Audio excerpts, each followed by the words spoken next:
to infinity and beyond. What's up, everybody? It's Roger and James here from DisKingdom.com with your weekly Disney video game podcast.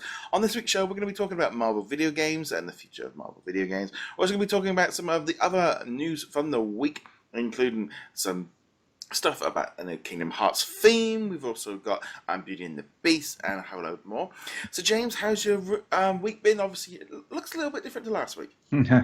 I spent the most of the week moving, so it's been a busy week, but it's been a good week. As you can see, we've got stuff set up, and we're still working on getting the rest set up. So, yeah, it's been a good week, but I haven't been able to play very much.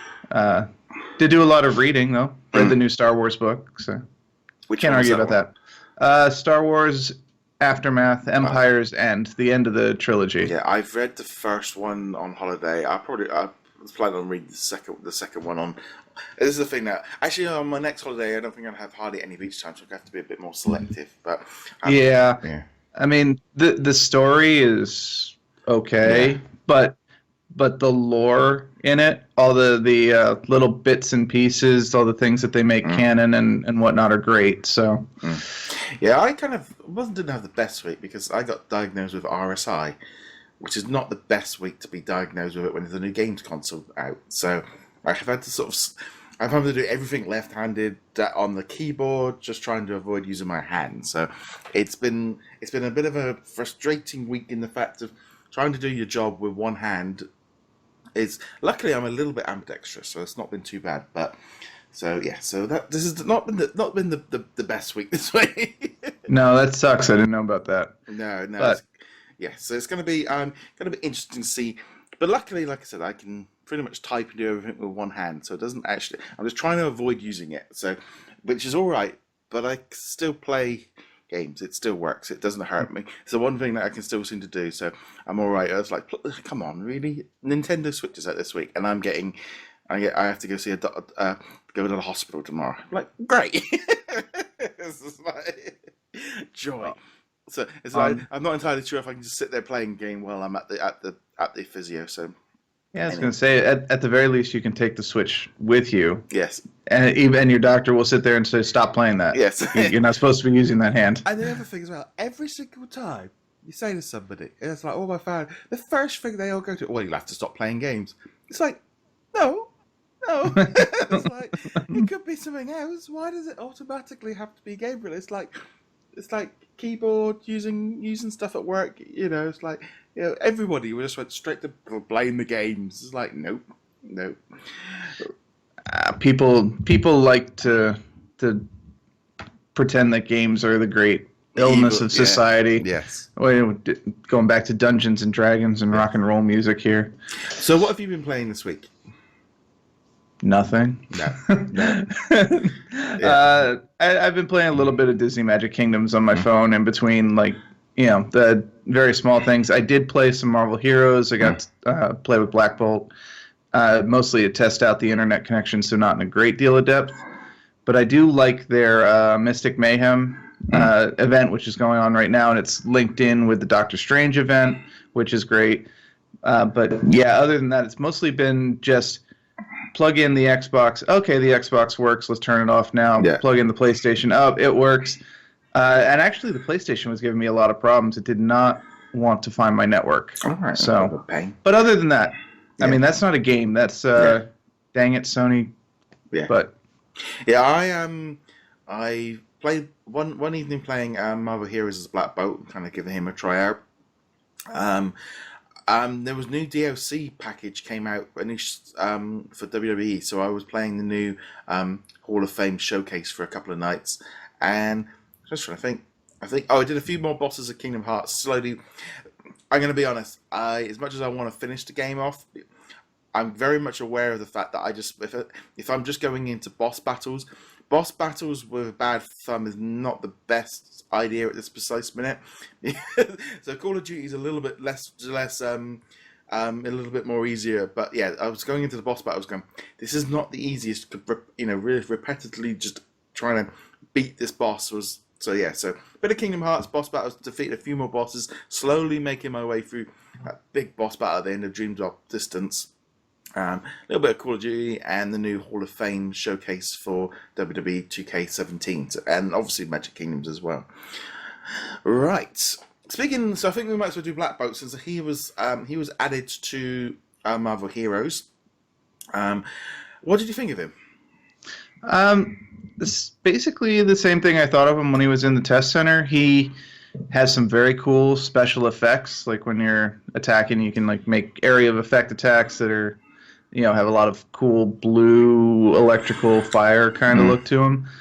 But overall, he's not that strong, and it's pretty easy to die with him. So I think they need to kind of tune his powers up a little bit. Yeah. But I do like that you do get the choice. Do you want to play with him as a physical character who's close in and punches things, or do you want to play with him as a ranged attack character who shoots things with energy attacks? It's nice to have that choice. Yeah, see, I must admit, I was finding him a lot more... I realised, especially with Marvel Heroes, I'm a ranged attack person on this game. I don't like being up. I don't like, the punching and the kicking. That's why I wasn't so keen on Beast, because that's how he felt. Whereas I think I like playing as Iron Man, where I can do that blasting. So I found with Black Bolt, it was cool to be able to just blast him from afar. I mean, I only probably got up to about level 10 or so. I didn't go too far up with extra powers and stuff. But again, it's this kind of weird thing. I was almost thinking, with this idea that it's probably coming to console, I don't want to really invest too much time in the PC version now, because it's like, I really enjoy the game, but I know that I don't really want to go. I'm about halfway through the story, and it's like I might as well just wait, because I know I'm going to be replaying the whole story multiple times if it eventually comes to console later on, when it becomes 2017. Yeah, or 18 or 19 or whenever. It is interesting. I think Marvel Heroes, even though you've got this wide variety of characters and you've got the melee attackers, you've got the ranged attackers, there are so many bad guys, both bosses and just regular, minions or whatever, who have these close range attacks that will absolutely destroy you if you stand in their attack radius. And I think the game really does lean towards needing, for most people, it's going to be ranged attackers, especially since the change where you can only do the movement power a couple of times before you have to recharge it, which was a major change in the big patch. See, I still felt like that was a very good way of slowing you down. I still think it was exactly what they wanted to do, because I know a lot of people just like literally just rushing right through the levels to the end, so it does slow you down a bit. I mean, I like the fact that it's like redoing like the Doctor Strange bit, obviously with the Blu-ray coming out. I mean, you'd have thought like we might have seen like a Wolverine X-Men kind of theme, but there again with Logan, it's like that. It's a big Marvel release, but they don't mention it. It's probably holding off for the Guardians. But just in general, again, I'm really enjoying the fact that it does play so much better now on the control pad, on the gamepad.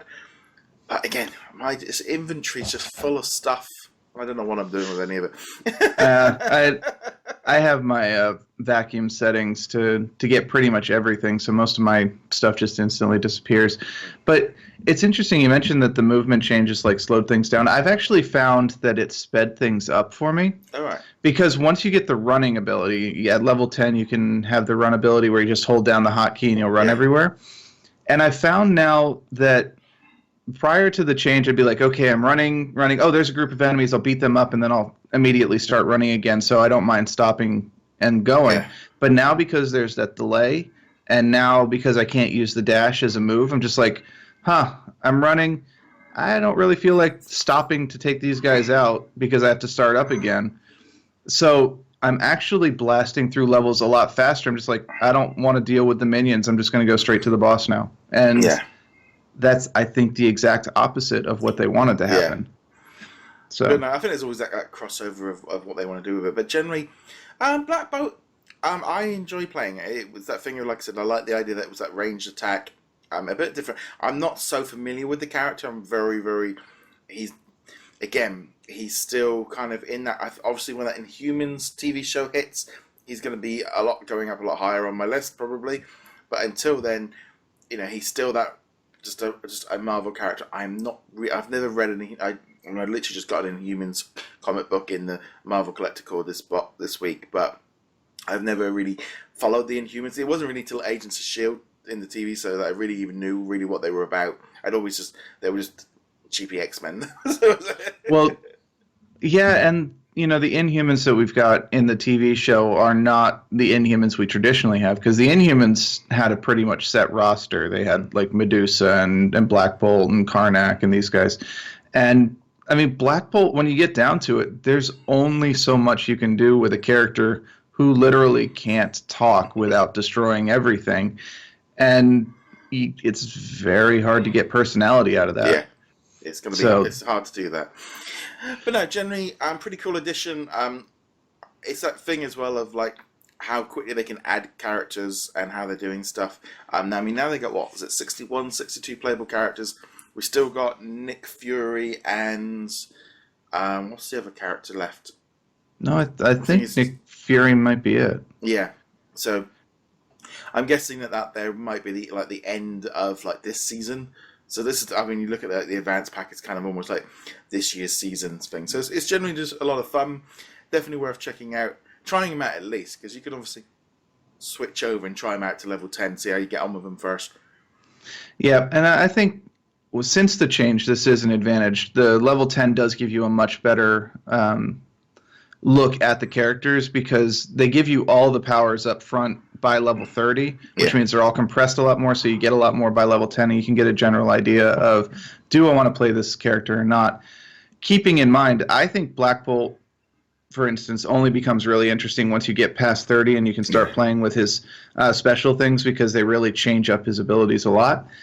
So before level 30, actually, there's an ability he gets in that first tier, which lets you generate his sonic power simply by being in combat. And before that, you're like, I'm constantly running out of energy because I can't generate it. And now you can generate it, and it becomes a lot more interesting to play, because you can actually use his special abilities more frequently. It's generally it's pretty cool. I mean, again, the pack, you also get a few like fortune cards, which I still don't know what to do with them.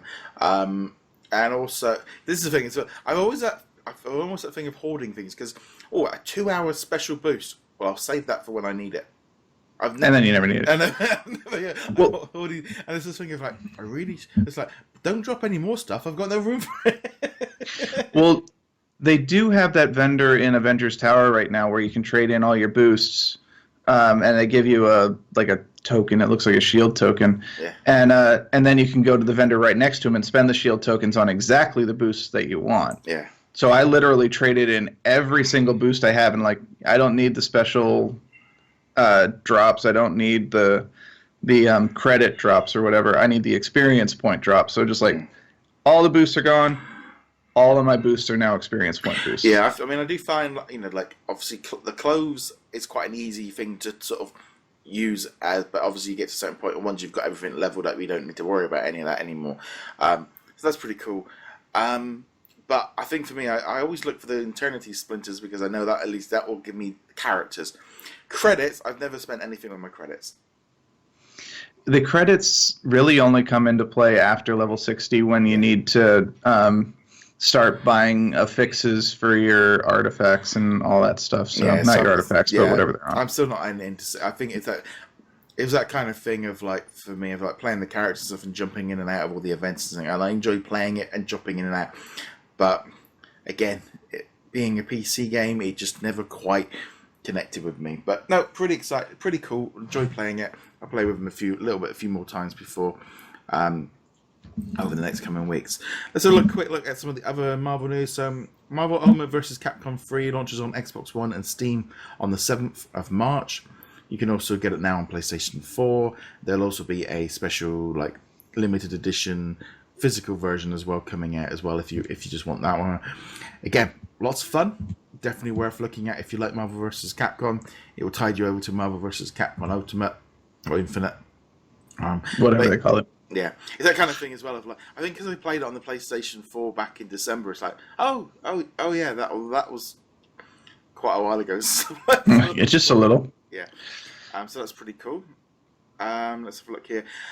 Popular Star Wars games have now been added to Yuko Milk or Yuto Milk, or some kind of streaming on-demand service now that you can get a load of games in your package every month. So they've added a load in there. Pretty much everything that was in the Star Wars Humble Bundle was now included in there, and you can do a free trial for a couple of weeks. So if you like PC games but maybe just want to do a subscription and play lots of different stuff, that is an alternative. But yeah, they've added a load of pretty much everything that was in that Humble Bundle is now on there. So that's pretty cool. Especially if you're already on that system, that's a good way of doing it. But I think for me, I think that Humble Bundle was so cheap. It was pretty cool. I did play the Shadows of the Empire the other day. On it, and it was because I had it on the control pad and it was actually really fluid. I mean, obviously it's a €20 game from the N64, but it was working with the Xbox controller straight off the bat, and it's like, oh yeah, okay, this isn't too bad actually. I haven't played it yet, but I did redeem my copy off of Steam. I suspect that my memories of the game might be fonder than the game actually is, but I am looking forward to trying it out again for the first time since it first came out on the N64, really. Mm-hmm. And on that note, we've kind of got some good news, or James has got some good news for Star Wars fans of PC games. Actually. Yes. And an unexpected kind of way of sliding into that story. So James, I'll let you explain this. So it's good news for you guys. Okay, so we were talking about the Humble Bundle here, and there were, I think, 14 different Star Wars games or something like that in the last Humble Bundle. Being a huge Star Wars fan, I already had most of them, but I ended up getting the full $14 package anyway, because the $14 tier was where the games were that I wanted. So I have a bunch of extra keys, and we're going to have a little contest here on the DisKingdom, and those extra keys, I have 6 extra keys, will be given away. So what's going to happen is you're going to tweet us at Twitter, at DisKingdom, or through the Facebook page. You're going to tell us what would be your Jedi or Sith name, and then, what would be your special Force power. And 6 of those entries will win. The one that we like the most will get their pick of the 6 keys. The second place will get their pick of the 5 remaining, and so on until we're done. And you'll have, Roger, when are we going to call the timeline, boy? We'll do next week's show.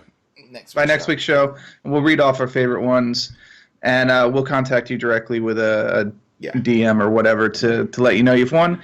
There are no specific conditions. It can be funny, it can be serious, it can be whatever you want. Just have fun with it. And it's really just whatever we think is the best ones, and we'll go from there.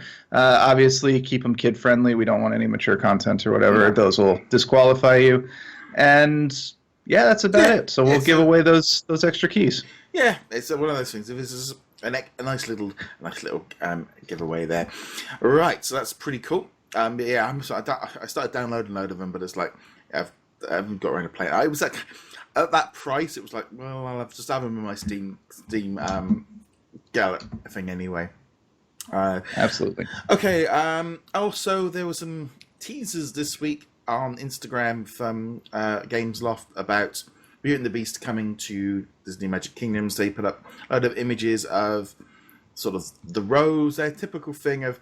They released 9 pictures, and when obviously you see all 9 of them, you can see a big picture, which looks like the stained glass rose. Though, to be honest, I think about the 4th one, which was the center one, it was the rose. You could pretty much work out what it was. And it's no real big surprise. So that will be coming. No details yet. I don't know. I was like, well, are they going to do it for like the 1st of March and just run right through March, or are they going to wait a couple of weeks and get closer to the movie? And I'm thinking as well of how many characters are they going to have playable? It's how long they have to make the event go. Because I think, like, Mulan was a short event, but Frozen, they had quite a lot of characters. They needed a month to get through it all. I was thinking about it with Beauty and the Beast. So, well, by the time they do Lumiere, Chip, you've got Cogsworth, you've got Beast, you've got Belle, you've got Gaston. That's quite a few characters there to kind of grab. I suspect we'll see it limited to the 3 main characters, Beast, Belle, Gaston, with Gaston being the villain of it. Maybe get Philippe, the horse, as an extra, because we've already got a couple of horses in the Magic Kingdom. And then, you know what? I wouldn't be surprised if Lumiere and Cogsworth didn't show up, Chip didn't show up, maybe as like side characters, but not recruitable. It all depends on, you know, how long they want to run this event for. There is a countdown going of some sort. We don't know if the countdown is to an announcement or if it's to when it starts. But there is that. And I think they hinted that there's Beauty Beast coming. Obviously, they've got stuff in the pipeline, but they did hint that we might have something else coming either at the same time or immediately after. So I must have missed that. I'm just literally just looking that up on the Twitter now. So, because I think there's 14 days until the big reveal. Sign up to hear about the upcoming announcement. Huge announcement is coming soon. 14 days. How did I miss that? And they actually haven't promoted that one nearly as much as you would think.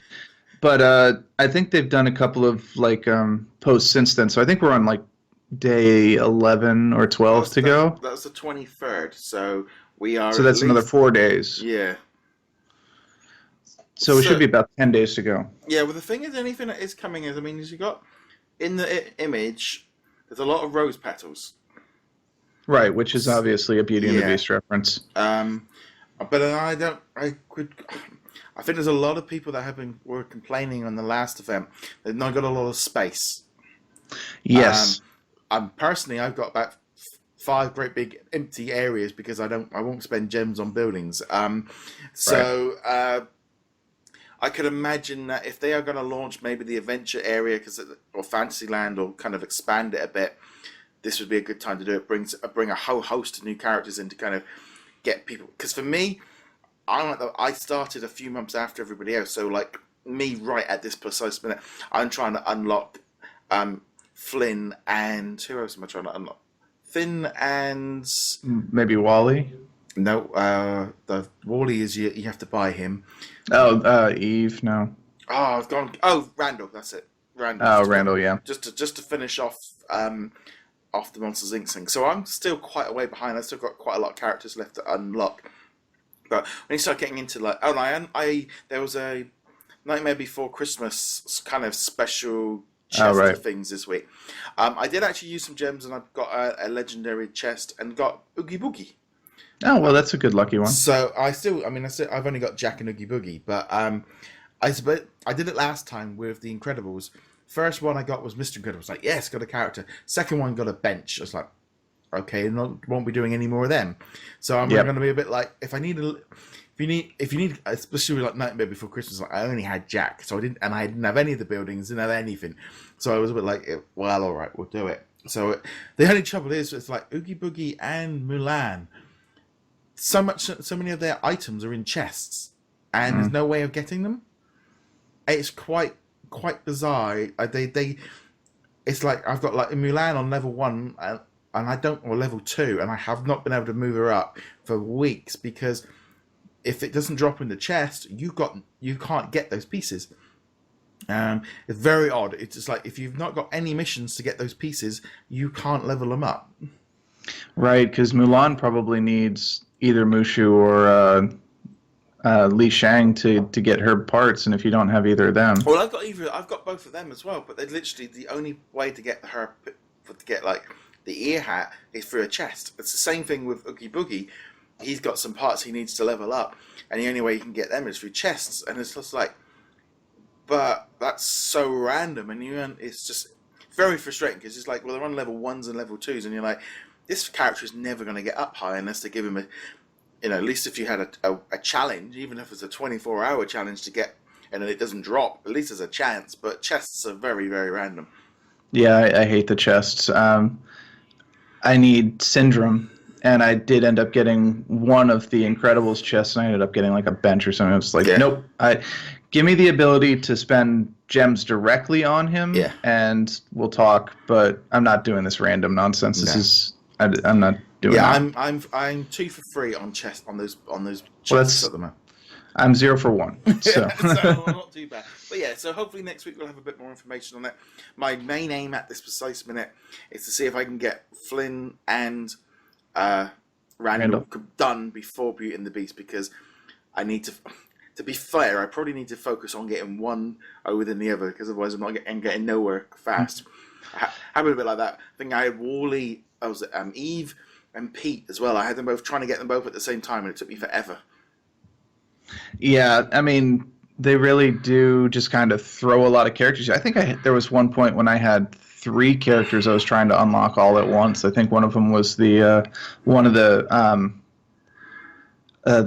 3, not witches, from The fairies, yeah. Yeah, the fairies, yeah. I was trying to unlock one of them, and I think I had 2 other characters that were trying to come at the same time. And then I think they released Cinderella around that time, and even though I couldn't get the parts for her because those were in chests, I was like, she was sitting there going like, hey, invite me. I'm like, no.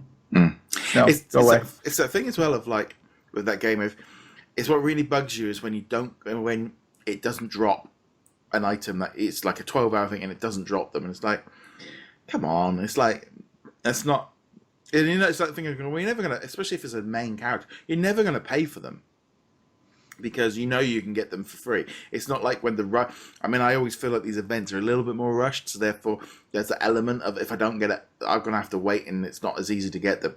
But it's like Randall, I'm not gonna pay to upgrade him early because eventually he'll just unblock. Yeah, but there are people who will do it. There are people who'll be sitting there going, man, I have been sitting here on, I think it was Cinderella who was locked in the chest. Maybe it was the prince. But eventually some people are just going to be like, screw it. I don't get the platinum or the gold chest dropped frequently enough. I'm just here, money, until I get the glass slipper that I need. But most people are going to be like you and me, where they're just going to be like, it'll drop when it drops, and if it doesn't, yeah. It's like Mulan and Oogie Boogie. Well, if I can never get those parts, well, then I'm buying it, because it's like leveling up is not going to be, especially those characters are not essential to any kind of thing. But there again, the more characters I've unlocked, when these events like the Mulan come in, you can see how the more characters you've got, the easier these events become. Yep. So thank you to the 5% who pay for this game for the rest of us to play for free. Well, I do chip in a little bit here and there. Yeah. I do have a couple of the event characters who are, like, I got Mushu. I think you said you got him too, and all that. Yeah, I got Mushu. I got Olaf. I did buy some gems, I think, in the end, to buy Elsa, because it was one of those things, I needed like 10 gems to get her, literally like 20 minutes before the end of the thing, and went, you know what, just buy some gems, buy her, and then I ended up buying a chest and got Mr. So I was like, well, actually, for my £4, I got like 3 like 2 characters and about 50 gems left over. So I could even throw Oogie Boogie, so I got 3 characters for £4, so it didn't feel so bad. Yeah, that's not too bad. I still would have preferred if rather than doing these chests, they're like Oogie Boogie, X amount of gems, Syndrome, X amount of gems, etc. It's when you look at like the characters, like say like Finn, and you look at all those parts and you go, oh, how much I wonder. You buy that 1,472 gems, and you're there going, no, yeah, okay. It's like when they come out like Wally or Pluto, and it's like $9.99 to buy this. Nope, it's like $1.99, 9.99p. I would do, but I'm not paying that much for a character. It's like if you put it as £1 or £2, I probably would have brought them all. And I go, well, we want them at £10, and you could have bought them. That's like, no, because I won't do it. But you put them at that, like when Olaf come in at $2.99, didn't even think about it, and that's the difference. But then you have Jack Sparrow. What did he come in at? $9.99. It's like, oh. Or something. Yeah. Sorry, Jack. I like you, but I don't like you that much. Yeah, and the Parrots ones were pretty lame in it. You still can't even level them up past 6. They're still stuck at level 6. Yeah, and they don't drop anything. So it's like the Incredibles. They just at a certain point they just stop dropping anything of any value. They don't give you anything, and it's like, okay, I'll just keep sending on 8-hour things to just bring me some blue bottles.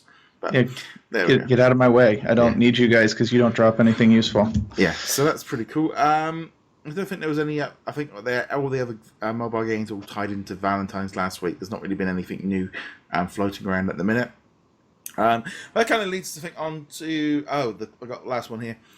Kingdom Hearts 1.5 and 2.5 Remix PlayStation 4. If you digitally pre-order it on the PlayStation Network, you now get an awesome looking theme, which does look rather cool. It looks a lot better than the ones from 2.8. with Sora and Goofy and Donald on it. It's out in Europe, I think, on the 28th, so it's updating to the PlayStation Store tomorrow. Whether or not you'll be able to get these afterwards, again, we saw this with 2.8. I'm really I still haven't fully decided how I'm going to buy 1.5 or 2.5 yet, because usually the thing is the retailers they will just discount it. So I think it's already like £30 or something like that. It's quite cheap already, so it's not like it's the physical versions are a lot cheaper than the digital versions. Oh yeah, I love that theme. For me, I normally pick them up as physical versions, wait for the digital version to go on sale, and then I'll sell off my physical version somewhere else. Over here, we've got Best Buy and Amazon, and they always, if you have their various memberships, discount their things like 20% on pre-orders and stuff. I do have a strict no pre-order policy, so it's all a moot point to me. But yeah, I'll probably get it as a physical version at some point. Yeah, no, I will. I'm just going to wait to make sure that it actually works properly before getting it. Also, I think with pre-orders and stuff, sometimes I do it. I do it for some games, especially if I know what they're going to be like. I think like Watch Dogs 2, I pre-ordered that one because I was like, well, I like the first game. I'll give it a whirl. I think like WWE, I waited a little bit, but some games are you just know they're going to be good, so you don't tend to worry about it. I pre-ordered Zelda this week because it's kind of odd because now they've announced all these. They've announced a load of eShop digital games that are coming out on Friday on the eShop, and I'm actually like, in all honesty, I would probably, I probably would have gone for Horizon Zero Dawn over Zelda because I've only ever played Twilight Princess on the Wii. So Zelda doesn't have that connection with me. It probably is, and I'm expecting it to be an awesome game, Zelda Breath of the Wild. But I would have gone for Horizon Zero Dawn. Looks amazing, and it looks Tomb Raider meets RPG is like, that is exactly what I love. That game is something I do want to get. And it's like, I can't believe these two games are out the same week. It's like, yeah.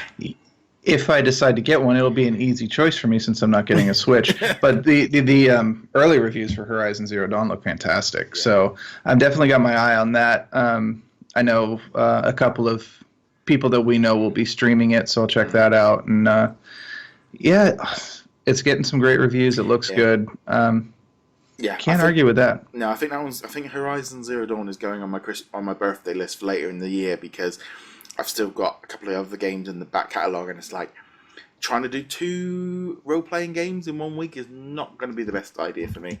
But that Horizon Zero Dawn is exactly the kind of game I'd like to jump into. But if Zelda wasn't out this week, I would have got it. That was probably the thing.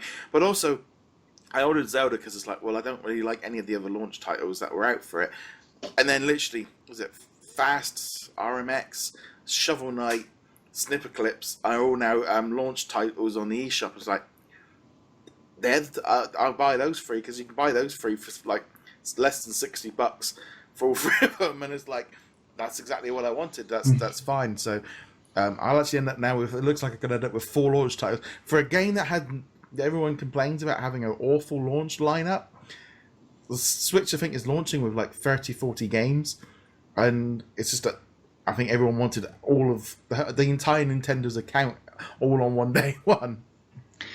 I mean, honestly, if they had announced a lot of this earlier, I think people wouldn't complain as much. But when you saw the initial announcement, it's just like, well, here's Zelda and here's Switch 1-2 or whatever it's called, or 1-2 Switch. And you look at them like, yeah, okay, there's a Zelda game, but what else is there? And not much. And now we're getting closer to it, and like, oh, yeah, by the way, there's also this, and there's also this, and there's also... Well, yeah, tell us that like 3 months ago, please. Yeah.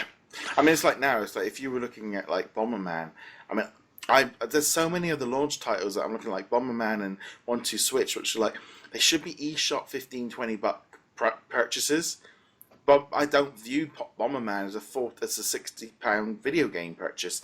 I can buy the other 3 games on the eShop for the same price as that one Bomberman, and it's just like, Bomberman should be a £10-15 title. Switch 1-2 should have been included in it, and it wouldn't surprise me if they end up doing that anyway. But You know, keep seeing all these adverts of people doing. It's like you're trying to recreate the Wii, that thing of trying to get adults to buy this thing because it's a fun. It's like no one's going to spend £350 on a party game. Well, they might, but those are people who have too much money and not enough sense. Yeah, I mean, I love Bomberman, but honestly, it's one of those games where I'd be like, well, just port the original SNES version or whatever, Super Bomberman, and I will play that. I'll give you some money for that, and I will sit down and I'll bring it on the Switch and I will play it for several hours. But like you said, $60 for a new Bomberman game, which is untested, and we haven't seen a Bomberman game for quite some time now. I'm gonna wait and see. I mean, obviously, I'm waiting and seeing anyway because I don't have a Switch. But you know, even if I did, yeah. The only thing they did get me was the announcement of no virtual console, which I'm going to be honest, I had planned on buying. I was like, well, they're going to have Mario 1, 2, 3, Mario World and stuff on there. I'll buy all them film. And it's like, oh, it's not counting. It's like, well, yeah, I can understand why, because now I'm probably more likely to buy Snipper Clips, Shovel Knight, Run Faster, DX or whatever it is, because they're indie games. But there's going to be a special Mindy's presentation this week, sort of showing off all the little independents, and I can't help but feel there's been a lot of talk of how easy games are being able to be ported over to the Switch. Yes, which is good. Which is very good. I think this is the biggest thing. So whether or not we start seeing some titles from Disney, I know Cars 3, that's about the only game I think that has been sort of officially sort of confirmed for it. I've got no really hope for Marvel vs. Capcom Infinite since we're getting Street Fighter 2. Woo! What year is it? Yeah, but generally, it would not surprise me if we're going to start seeing a lot of the kids' games and stuff coming into it. But yeah, I'm really excited about the Switch this week. This is kind of weird thing of like, could this completely change how I play games because of where I can play and how I can play, and the idea that you can take that console on the go and go to work and go to my in-laws and go on holiday and even just go upstairs to bed or sit on the couch while watching television and playing your console experience. This thing could completely change how. And again, there's been a lot of good hype. I mean, literally, I could tell when an embargo lifted because my YouTube and Twitter feeds just changed. It's like an unboxing. I mean, they have been doing some very good strategies for embargoes. Day 1, you can show the picture. Day 2, you can open the box. Day 3, you're the amiibo. Day 4, you can show a preview of the game. Day 5, you can do a review. They are definitely making sure that they are spreading out those embargoes to get as much content and as much hype over it as possible. But I'm going to be one of these social media ones with my little box going, yay, I'm really looking forward to it. I just wish they had been doing this farther in advance. But, I mean, it wouldn't have changed anything for me, but it might have changed something for people who, were more on the fence, who were kind of like, what is this Switch thing I keep hearing about? Because there was no news for a long time, and now we're getting bombarded with it. Now, my YouTube feed is mostly people going, I have Horizon Zero Dawn. I'm like, and you know what, I'm going to be honest, when I started seeing all those Horizon Zero Dawn reviews and the embargoes come out, I was like, okay. And that kind of thing, I got about 2 weeks to Zelda. Can I fit it in? Like, no. If I really try? And then it was like, oh no, it's not out for another week. And it's like, you get so used to embargoes now being the day of the release or they don't even get, reviews in progress because they can't get it till the day it comes out. So when these games get previews like a week before they come out, you kind of I was expecting it to be out like 2 weeks ago, last week. Yeah, I mean, there was that, and it's also, I think, for myself, we've got to deal with the fact that we are about a month, almost literally a month, from Kingdom Hearts 1.5, 2.5, and I'm looking at Horizon Zero Dawn. Yes, I could complete that before 1.5, 2.5, but I've also got other things on my backlog that I could be playing until then. Because I know once Kingdom Hearts 1.5, 2.5 come out, it will be months before I can really dig into any other games. Because I'm picking up on, what did we decide it was? Like almost 20 years of history going through here of 100-hour plus games. Yeah. I mean, I really should just pull the PlayStation 3 out from underneath the thing and try and get one I really should try and get number 1 done before the remix version comes out. But I know it's like, I've been playing it for 3-4 months on and off. I mean, I must find that Dream Drop Distance, I really did clock in some hours on that. And you know, it's like now I'm on the second to the last boss. If I never played it again, I'd be like, I feel like I got my money's worth out of that. Mm-hmm. And I remember there was this thing, I think Colin Moriarty was saying, so why do we have to finish them? You don't have to finish them. If you've got bored and you want to move on to something, you know, there's you know, this whole thing about finish them. I mean, I never understand why people want to platinum and get all the. I'm not a trophy hunter. I'll get a trophy as I'm. It's like, oh, I just unlocked a trophy. I am not hunting for them. Yeah, I like to treat them as just that little extra reward for doing something cool, but I'm not going to go out there and be like, hey, so you beat the game and that's cool, but now beat the game in super hard mode without dying, without getting detected by bad guys. I'm like, yeah, no. Yeah, no. Yeah, so I just look at it and go, there's no chance, there's no point. But we do know a couple of streamers who are all about platinum, and I think especially with Lego Dimensions, there's a couple people who stream that we follow who are just like, I must get every red brick, and like, okay, you have fun with that. I'm going to go play other games for a while. Speaking of Dimensions, actually, I don't know if you saw on Twitter or Reddit or even there's a lot of rumors swinging around at the minute with Lego Dimensions. There's a lot of negative rumors about it being canned, about it not looking too good for the game. And again, these are all very much rumors. There's not really a lot to it at the minute. Whether or not there is anything to this stuff, but obviously with Skylanders being wibbly-wobbling this year, there's a lot of looking out for it. And obviously Disney Infinity, which I think the servers, when do they close? The 3rd of March, is it? Or are they done now? No, it's this week though. It is this week. So yeah, we'll segue into that real fast. Go ahead. Yeah, I was going to say, on the front of Disney Infinity, obviously that's closing off this week. So if you want any toy boxes, get in there and download them. I am honest, as much as it's been on my to-do list, I've not done it yet. I really do need to boot it up and log in and download some toy boxes. So if you want to get any of your online feats, you need to get in there. There's a load of stuff going on around on social medias of people meeting up. You're probably, if you're gonna try it, the next few days, there's a lot of people jumping on and off to do online stuff. I'll be honest, again, because I'm not a trophy hunter, I don't care about that. It doesn't bother me. But if you're someone that has to get this game platinumed, or you just want to get those feats, you want to do it. However, we'll bring up another thing that's kind of interconnected with it. I saw a tweet from Disney Infinity fans yesterday, and I've been kind of aware of this for a bit. Was there has been some guys working on basically a fan sites kind of thing of where there's servers where you're going to be able to point your PlayStation towards. I'm just going to bring it up here. It is playagame.co.uk Projects Infinity Infinite-Infinity, where you can keep the game alive. I registered last night. I haven't actually logged in or tried it yet, but basically this is going to be a way of continuing to play the toy box. I'm going to be pointing it towards a private server rather than a Disney server. You have to log in there and you can launch it. I'm just looking here now. It will work on PlayStation 4, Xbox One, Xbox 360, Wii U, Apple TV, and Steam. But more information is coming on that one soon. They're trying to do the iOS and the Android one. I think that's going to be a little bit harder. Just have to become a member. It doesn't cost anything. You can make a donation if you want to, because obviously they're paying for it. But yeah, if you want to keep playing, definitely want to check that out.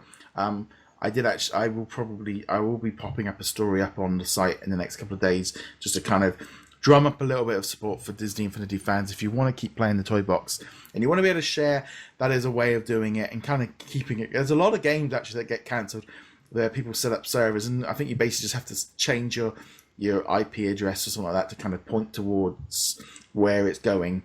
But yeah, so it's a way of doing it. Obviously, it's not official, it's not supported, but it is a way of keeping the toy box going.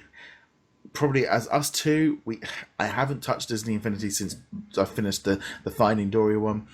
It's a bit like no, but I know there's a lot of people out there that are still loving doing it. And this is a way of keeping doing it, and also keeps like a little bit of community. If you obviously you'll still be able to share and do bits and pieces together, but if you just want to get some toy boxes, make sure you download them this week. Don't do what I'm doing and saying I'll get them, I'll do them another time. You have to do it this week. I'm probably not even going to worry about the toy boxes, but for people who are, there are definitely some very good ones out there, and they're worth taking a look for. Personally, one of the hardest things in the move for me was finding my box of Disney Infinity figures and just going, half of these I'm never going to touch again. They don't have play sets associated with them. They're from Infinity 1.0. I don't care about certain characters. And one of the things I was doing, why would I bother moving these? So about half of them I ended up just getting rid of, and it was a very tough thing to do. But the game's gone. Yeah, so. I'm kind of in this weird thing of you can just see behind me, I have a big display full of things. Now, one of the big things of when I set up, it used to just be all Vinimation. Now I've got Funko Pops, I've got Mystery Minis, but I've also got a load of Infinity characters. I've actually put in, but not all of the Infinity characters. I only picked the characters I liked because there was a load of Infinity characters. I've still got 3 boxes of the one I've got, and it was like, do I really like the Falcon one? No, I don't like it. I'm not putting that up. Do I need Agent P and all the crystals and all? Nope, don't really. Francesco and no, I don't really like those characters. I'm not going to bother them. Maleficent, no, that was a bad figure. Jasmine, no, didn't like that one. So it's pretty much all my favourite ones went out. It's the same with Star Wars. The Rebels one stayed in the box. Yeah. Because I'm just, as much as I've tried watching Rebels, I don't mind it. I wouldn't say I have that kind of connection with it the same way. It's more of it's a kid's show, but if you're a fan of like the lore, like I was talking about earlier, then there's a lot going on lore-wise for it. But I totally get why people wouldn't get into it. But I love Sabine, the Mandalorian, on the show, and you're talking about them on your shelf there. I'm definitely gonna get them here once I pull them out of the box, but that might be a little while. Yeah, because it's definitely low on the priority of pull these guys out of storage and get them set up here. I'm being very, very. I'm keep toying with this idea. I keep looking at some of these amiibos and it's like, stop it, boy, don't do it. They keep going. Oh, that 30th anniversary Mario looks good. Oh, Ryu's on sale. And then I was like looking at these Zelda ones, going, they're all sold out. And then they're going, Nintendo are still doing that thing of like Zelda's coming out this week. Why is everything? The reason is you've made it all restricted. Is because we're going to buy it. But it's like, why is there no? It's still that amiibo thing. Because I'm fresh on the amiibo. I've not got an amiibo. I don't. And I was looking at what they did on the game, going, what? I did. But I know that if Mario Kart come out with an amiibo package, I probably would be more likely to buy that. And I know I'm going to fall into this. I'm aware that these are going to be a problem. For me, I would treat the amiibos as just little fun action figures. Yeah. And then the fringe benefit of maybe having a Switch game. I think one of the new Zelda figures actually brings a companion into the game or something like that, and that's kind of cool. But other than that, I'm just I think the Shovel Knight one does actually change a character. I think that does that in the actual game, so there's a kind of a cool thing. But anyway, just before then, obviously we were just saying about Dimensions rumors. Obviously, we were talking a lot last year of them bringing in like Disney and Star Wars franchises and stuff. Over the last year, I've my opinion on Lego Dimensions has very much changed. I've got a couple of packs I got for Christmas I've not even opened yet. It felt like the buzz died off a little bit, and I'm going to be honest, I can't help but feel like, the reviews I've seen on the big websites of Fantastic Beasts and Batman are going to send the idea that Disney aren't really, as much as they want the money, and the fact that even Telltale Game or TT Games are making a Cars 3 game was very much along the lines of they're going back to the license stuff because it will make more money. So my view of like Disney ever coming to Lego Dimensions is just flat out gone really now. I can't see it happening. I'm kind of at the point now where I would be more surprised if they announced the year 3 wave than if they came out and said, no, sorry, year 2 and the stuff that's announced is the end of it. Obviously, we don't know for sure. As you said, it is all rumor, but anecdotally, the sales just aren't there. The retailers are heavily discounting stuff. I bought Batman, Lego Movie Batman, the week it came out for $22, what's normally a $50 set, and even at $22, I felt ripped off with the quality of that set. That set was terrible. And this is me. I loved the movie, and I love Lego Batman, but that set was awful. Yeah. It's just very odd seeing those story packs reduced that much straight out the gate. I mean, it's like they're not releasing Zelda and Horizon Zero Dawn at £20. That's just essentially what they're doing. It does seem a bit odd, but obviously watch this space. As far as I'm going to be honest. I don't really feel like if they did say Lego Dimensions was done, all I would think would be the teams are all just going to start moving back to doing individual titles again.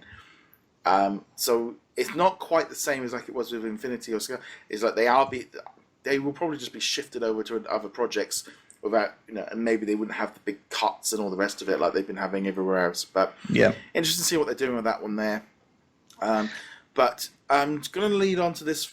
Really was a story that I was starting to write last night, but again, I'm taking me a lot longer at the minute.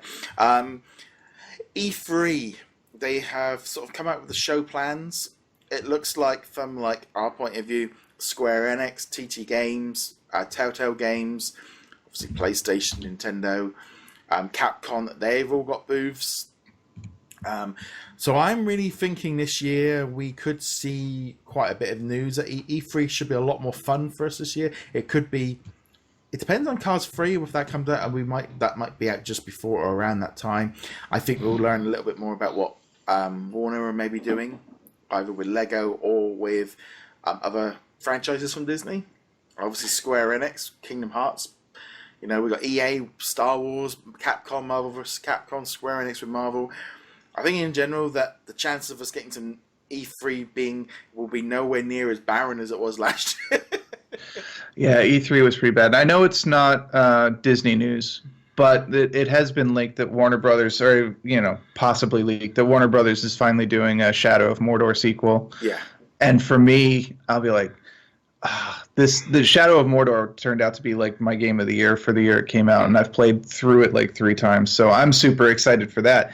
But yeah, Disney-wise, now is the time for them to get the news out, this upcoming E3, because even with the stuff that's announced, we're kind of all right, Battlefront 2 is coming out later this year, but what else? Star Wars. We know there's titles, but we don't know when they're coming. We don't know what they are.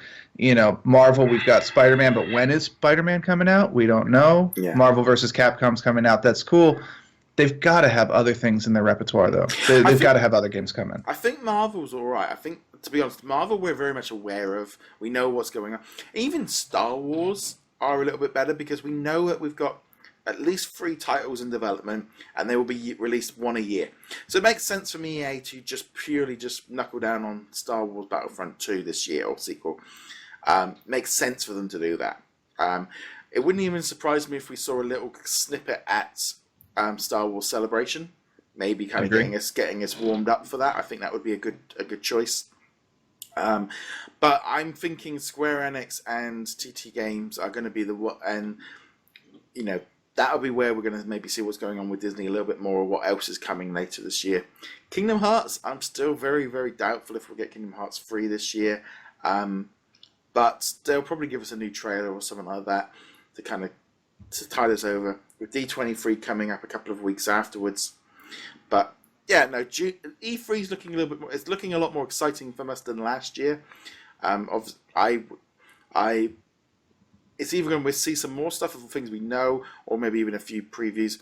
Plus, I think just in general, Microsoft are going to be bringing in the Scorpio. Nintendo are going to be going full on. Sony is still going to be fighting. It looks like it could be a very big, solid year for them this year. Absolutely. I'm just looking forward to it in general. I do want them to announce a couple Disney-centric titles. I would love for them to do an Incredibles game with that one coming out. I just hope that they learn from the Marvel side of things, where we don't just want the Spider-Man game to be Spider-Man Homecoming. We want it to be its own game where you can kind of connect to it and not. And if they have some more Disney movies coming out, I don't want Cars 3 to be a recreation of the of the movie. I want it to be a side story, even if it's got Lightning McQueen and Mater and all these guys. I want it to be something where I'm like, I didn't just see this in the theater. Yeah, I think the Disney side has always got that little bit slightly different because of it being, like a movie tie-in game works because the audience is generally younger. If they came out with, I don't know necessarily a Coco game because I don't really know much about that one yet, but that is a little bit easier to tie into because I can't help but feel with these animated ones. I mean, in fairness, Lego Batman should have been like that, but they have 4 or 5 years development, so they have a little bit longer on them than the live action version. But also, when you have something like Kingdom Hearts or Disney Magical Quest or whichever, they're not tied into anything, so therefore they should be able to take them a little bit of time. I'm really excited to see what the Switch does because it had a lot of support from DS, the 3DS. So whether or not we start seeing, and then I can't help but feel like Disney's in that franchise mode, and they're going to be like, if a lot of small little independent companies and small businesses are like, well, we can make it for the Switch, but now we can also then bring that to PlayStation 4 and Xbox One at the same time. It's going to be a little bit more productive for them. Absolutely. I think that we've talked about it previously. The Switch is definitely in the same demographic as Disney titles. And if it is as easy to make Switch titles as they've mentioned, porting from other systems, there's no reason we won't see all sorts of Disney stuff coming over.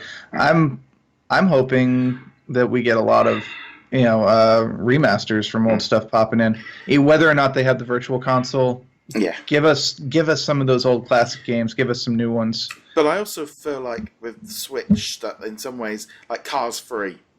If the Switch title was maybe essentially the low end of it, it's Cars 3. If it's on the Xbox One or the PlayStation 4, people aren't scrutinizing it the same way because it's a Disney game. So therefore, I feel like they can get away with just like it just looks nicer on the PS4. So the Switch actually, I think, has actually improved the chances of getting the more games from the Disney side because now that not only is it on the Switch, but they can also bring it to the other consoles at the same time. And that opens up a world of franchising and licensing out. But just in general, it's at least we know we got Cars 3. Yeah, we've got Cars 3. And then on the other hand, with a lot of the Disney properties, since they're coming from the animated side, and with traditional animation, you don't want to put a huge amount of detail because you got to draw it for every single frame. You can get away with games that just have regular normal textures and aren't super high definition ultra detailed stuff, and kids will be like, oh, it looks exactly like the show, doesn't need to look any better than that. So the Switch is in a perfect place. And I'm sure Avalanche are going to be churning out a few games off the old Infinity frame for years to come. I think we're probably looking at 5 years plus at least using this what they've built Infinity on just to keep using it because the Switch and whatever they're doing, they're going to be around for a while. So that's that. Finally, kind of Marvel video games. It's kind of there was a DICE presentation this week in I think it was Las Vegas, and the head of Marvel Games, Bill, was talking about how Marvel they want to make Game of the Years. They want to make AAA. They want to make top titles. They want to find the right partner. They don't want to connect it up with events like movies, TV shows, comic books. They essentially now are treating the video games as their own independent genre. They're no longer looking at it and going, let's tie everything in. It's like, no, we'll make more money if we make a solid game. Look at Warner Brothers with Batman. Batman Arkham's far superior, made tons of money. When they tried connect, Lego Batman movie didn't. It's right. There's a very, very simple thing of Marvel they've got the heads on. They know what they're doing. I have no problem with them linking in DLC and little events on the mobile and PC stuff, and adding having a special DLC come out around the time of the movie's one thing. But they're moving away from. They're not doing movie tie-ins, and I think that's a good thing. I mean, even when they made good movie tie-ins, like the X-Men Origins Wolverine game was better than the movie. Not that that's hard, but it was better than the movie, but it didn't sell very well at all. Probably because it also came around the time of Batman Arkham Asylum, which was an infinitely superior game. But there's a stigma to these tie-in games, and kids will buy them, although not that one because that was very bloody. But adults aren't going to because we've been burned too many times. On the flip side, you release something like Marvel Ultimate Alliance, and people are like, sure, I'll buy the heck out of that. Marvel versus Capcom, I will buy the heck out of that. So even Deadpool was a very good game, actually. I mean, I remember playing it last year. That obviously came out way before the movie. That was a good, fun game, but things like that work better. And I think in general, treating games as their own genre, doing stuff differently, treating it properly. I think Disney licensing and Marvel, all the different ones, they all seem to be taking it a lot more seriously than they used to. But I was reading it all and I was just going, this is what you guys probably should have been doing for a long time. But now video games are big bucks. They can see the benefit of it. And it's mainstream now. Horizon Zero Dawn this week and Zelda. Zelda could easily take more money than Logan at the all this stuff at the Oscars this morning, La La Land and all these ones are going, these video games are making tons more money than those movies will ever do. But they don't get the mainstream attention. And congratulations to La La Land for not winning the Oscar, despite the fact that they said that it was. Yeah, I haven't, because I literally woke up like 20 minutes before the show, so I was aware on the television they were going on about some kind of weird thing with the Oscars, so I've got no idea who's won what or which, but yeah, they did a very good job of getting more attention on themselves. Yeah, they pulled what was it, the Grammys or whatever, where they said that La La Land won, and I think they even got on the stage, and then they're like, sorry guys, Moonlight won. Oh, the Miss America pageant, that was it. Yeah. Where it's like, sorry, we meant Moonlight. Yeah. Sorry, Moonlight won. It's like the best, the main one of the night. It's like, it's like you had one job, you had the car. Open it up. I think it wasn't even that. From what I'm reading, they gave him or the presenter the wrong card. Yeah, it's like really okay, but yeah, I must admit, I think from Marvel's point of view, this is good. This is good for us, good for them. It was good in general for us to get some solid games. Even Star Wars, I'm looking at it if if like Lego is the movie tie-in or Disney Infinity or DOC, I'd much rather have Star Wars Battlefront and not be a tie-in than have Lego Force Awakens play set. I agree, and you know what? We talked about this before, but the Lego Force Awakens game was so good, and if they had to dimensionize it, or if we saw what we got with Infinity, given those choices, it would have been cool to get like the little minifigure Kylo Ren and stuff like that with their little, I don't know what, Kylo Ren's shuttle to put it in dimensions. That would have been cool, but based on the quality we've seen, I'd be like, no. Stick with the full game. I'd much rather just give you $50 and play the full game. And also, I can't help but you look at Lego Force Awakens. I mean, it was in the charts for months. I think it still might be in the charts, just not at the top. Yeah, but it's just one of those games that will just continue to sell, and it appeals to kids, and it just and also the families. And I just feel like, in general, that is the way to do it. And also, they didn't rush it out for launch. They held on to it for a few months. I mean, I still would not be surprised if they announced Rogue One game. I'm kind of thinking that they would have done maybe by now. But obviously with Lego City Undercover out in a few weeks, and Lego World kind of came out, and that kind of seemed to whimper and didn't really come out too much. Well, Lego Worlds isn't actually out on the consoles yet. I thought it was February something. Yeah, originally it was, but they pushed it back. It's actually the beginning of March now. Ah, right, okay. Well, I thought middle of March that's probably why it's kind of dropped off. Yeah, it was there, but then it's not. Of course, it's going back a little bit. It is worth noting they didn't announce Lego Star Wars Force Awakens until February 2016, about a year ago. Now, they did it at the beginning of February, but if E3 is now going to become a major press event again, event for people to go to, I could definitely see them popping in a Rogue One or a Guardians of the Galaxy announcement right around there. Yeah, I mean, it does feel like, I mean, I always felt like Legacy Undercover was as a prop. That's like right, we need to get something out there that we can do. But no, it should be pretty cool. There's lots of stuff going on at the minute. I think that pretty much wraps up all of this week's news. It's kind of one of those ones of lots of little bits, but they all kind of add up in the end. Yep. Anything else, I think, if I've forgotten? Nope, I think that is about it. I think we'll just kind of circle back around to remind people that we're going to do that contest this week, and we'll announce the winners next show. And I pulled up the list, so I'll just tell them which games are going to be on this list. We've got Star Wars Battlefront 2. That's the original one from way back in the day with the Clone Wars and all that stuff. Empire at War Gold Pack. That's a strategy game. Knights of the Old Republic, Knights of the Old Republic 2, which are some of the most highly rated Star Wars games of all time. They are not bundled together. You get one or the other, guys. And then also X-Wing Alliance and X-Wing versus TIE Fighter, both of which are fantastic flight sims. They're a little bit older. I think X-Wing versus TIE Fighter, you might need a joystick. So keep that in mind if that's a game you're interested in. And I'm going to be honest as well.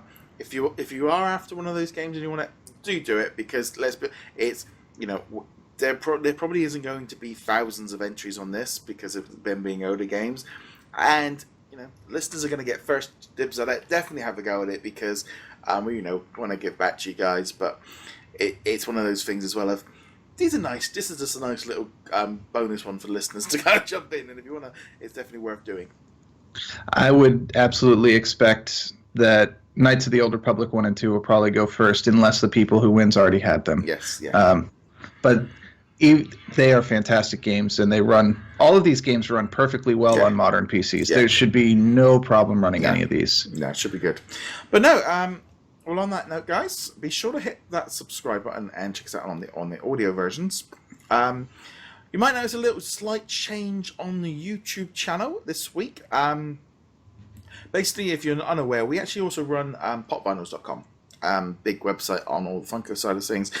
We've been having sort of discussions about whether, you know, basically sort of adding a little bit more content from that side of things, and we basically decided rather than launching sort of separate channels and trying to have work twice as hard on trying to do everything, making more sense just to incorporate everything into the one site so we can focus everything on one thing. So you will see, you know, icons and stuff have changed, and you will start seeing a little bit more of like Funko things, and also you might even see some other toys and stuff popping in. I know Travis has been at Toy Fair. He's got some reviews and stuff that he wants to put up, so there'll be a little bit more content and stuff on there. We're just changing things around a little bit. YouTube's been one of those things the last 6 months of, you know, I've been throwing stuff at the channel to see what sticks, and now it's like, right, we're having a little bit of a reboot for March. I can't blame it. YouTube has been doing their best to drive people to VidMe lately. So yeah, I do post stuff over there. But yeah, so it's just so if you are aware of it, and you can see in the title of the channel that, you know, there has been a little change. It was just, we thought we'd try this because it made more sense from the point of view of, you know, we do a lot of Funko stuff, and you know, I've been covering the Disney side of things for a while, but we're going to be just adding a little bit of that content onto the channel, and also expanding a little bit, maybe that also with the Funko pop vinyls, and we do lots of toys and stuff. Maybe not quite so Disney centric all the time, and sometimes sometimes we just got stuff that's just fun and not necessarily Disney connected, but it should be good. But all the Disney stuff will carry on, the video games and stuff will carry on as per normal, but just if you do notice a difference, that is what's going on. A big thank you to everyone over on patreon.com/DisKingdom. All your support does make a difference. It basically helps pay for the audio and hosting fees for the podcasts and stuff, so it does all make a difference. Where can they find you on the interwebs? You can find me at heroiclegacy.com, and now that I'm done moving, we're going to see some more and more stuff getting posted on there. I've got some videos coming up and lots of comics, and you can see all these nice trade paperbacks back here. They're going to start popping up on there with reviews as well. And Twitter Vagabond Peak, which may or may not transform into some variant on Heroic Legacy. I think someone already owns Heroic Legacy on Twitter, so I need to find an alternative. But it'll probably make a change at some point. Cool. That's good. Well, on that note, guys, thank you very much for watching. Be sure to hit that subscribe button, and we shall see you guys in a later video. Laters. Later. Good ciao. No, go away, Lightning. Go away. Laters.